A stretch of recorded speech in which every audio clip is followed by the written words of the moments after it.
جوئی نے پاکستان میں سنانا اور رہبر سے بات کر لی تھی، جنہیں وہ اپنے معاملے میں خاموشی اختیار کرنے کی تلقین کر چکی تھی۔ دوران اسے اس سارے معاملے سے بڑے انداز سے الگ کر رہا تھا۔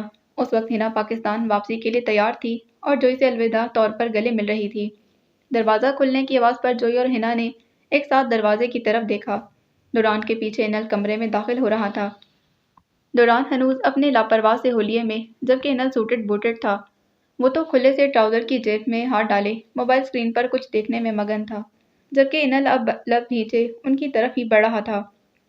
آپ کی فلائٹ کا وقت ہے، پولیس نیچے انتظار کر رہی ہے۔ ہنا نے آہستگی سے سر کو اس بات میں ہلایا اور پھر سے جوئی کو اپنے ساتھ لگا لیا تھا۔ اپنا خیال رکھنا جوئی، نم آنکھوں کے ساتھ محبت سے اس کے کان میں سرگوشی کی۔ تم بھی۔ وہ پیچھے ہو کر آہستگی سے مسکرائی تھی۔ ہنا ایک محبت بھری الوداعی نگاہ اس پر ڈالتی پلٹی اور انل کے پیچھے کمرے سے باہر نکل گئی تھی۔